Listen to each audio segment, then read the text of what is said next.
9 मई के वाक़यात को पूरे पाकिस्तान में शायद ही कोई शख्स होगा जिसको कहे कि ये 9 मई बिल्कुल सही हुआ था। 9 मई को दिफा करना किसी के लिए भी मुमकिन नहीं है। गलत काम हुआ था, उसको गलत ही कहना पड़ेगा।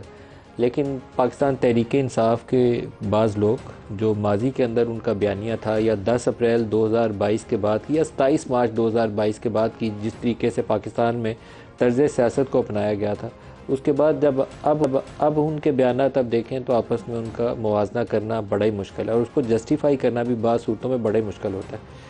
इनके ऊपर, बाज़ों के ऊपर मुश्किल आई है, और मैं ये नहीं कहूँगा कि सारों के साथ हमदर्दी नहीं करनी चाहिए, बहुतों के साथ हमदर्दी करनी चाहिए।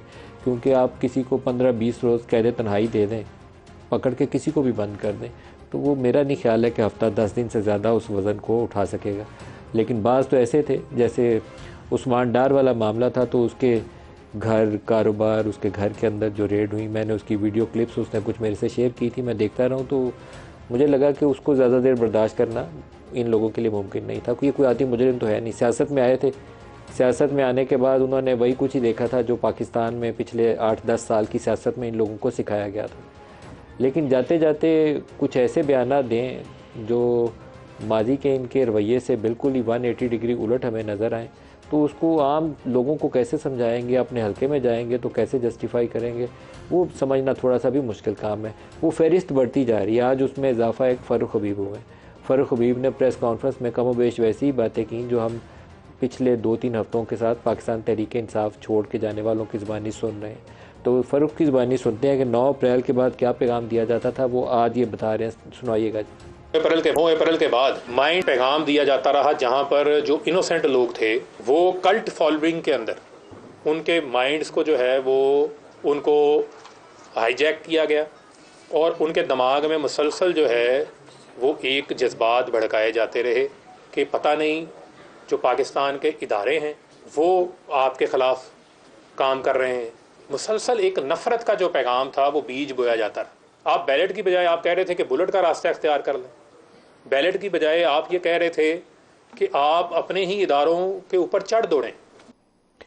फ़ारूक बयान को मैं एक इंडिपेंडेंट स्टेटमेंट उनकी तस्वुर नहीं करता, क्योंकि मुझे नहीं मालूम है कि पिछले 10-15 रोज़ वो किस ज़हनी कैफियत से गुजरे होंगे, इसलिए वो ऐसे बयान दे रहे हैं। लेकिन एक उन्होंने अभी लफ्ज़ इस्तेमाल किया कल्ट फॉलोइंग का, उससे मेरा काफ़ी ज़्यादा इत्तेफाक है। लेकिन ये चीज़ उस वक्त पाकिस्तान तहरीक इंसाफ जब इनकी हुकूमत चल रही थी, कोई बंदा ना मानने पे तैयार था ना सुनने पे तैयार था।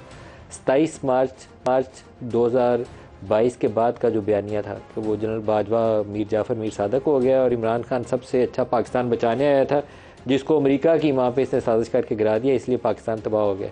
ये बयानिया कल्ट फॉलोइंग का ही नतीजा था कि पूरे पाकिस्तान में बिका था। ये जो नफ़रत वाला बीज था जिससे 9 मई हुआ, उसके सारे लोग ज़िम्मेदार हैं। ये वो लोग भी जिन्होंने 2011 से इन्वेस्टमेंट की थी, उन लोगों का कभी उनको पाकिस्तानी कौम के सामने उन्हें जवाब देना चाहिए। 9 मई फ़ौज के ऊपर हमला ना होता अगर ये तर्ज़ सियासत पाकिस्तान में ना अपनाया जाता। वो चोर और डाकू डी चौक पे धरना 126 रोज़, फिर वो नहीं तो फैज़ाबाद धरना, उसके पीछे कौन था, कौन मास्टरमाइंड था, किसने ये चोर डाकू वाला बयानिया बनाया था। किसी दिन सच बोलेंगे तो आपको आइंदा के लिए, इस्लाह के लिए मौका मिल जाएगा। 9 मई के ऊपर क्या कह रहे हैं फ़ारूक हबीब, वो भी सुनाइएगा। 9 मई का वाक़या है, इस पे आपने मुसलसल लोगों की जहन साजी की कि लोग उस हद तक पहुंच गए कि उससे पहले आपके कितने मुजाहरे कोर कमांडर हाउस के बाहर हुए, उससे पहले आपके कितने मुजाहरे कैंट के अंदर हुए, कितने मुजाहरे आपके फौजी अमलाक के सामने हुए। लेकिन उस दिन चंद लोगों को क्या खास हदायत थी जिनका हमें नहीं पता था। यानी मेरे लिए अनएक्सपेक्टेड था। मैं लाहौर में था, मेरी उस वक्त तबीयत ख़राब थी। जब गिरफ्तारी हुई मुझे मेरी वाइफ ने मुझे बताया कि खान साहब गिरफ्तार हो गए। मैं उस वक्त सोया हुआ था दवाई खा के, और जो कुछ उस दिन हुआ, जिस तरीके से हुआ, ये इंतहाई अफसोसनाक था, ये इंतहाई कंडेमनेबल था, और ये पाकिस्तान की तारीख के अंदर एक स्याह वाक़े के तौर के ऊपर जो है इसको याद रखा जाएगा।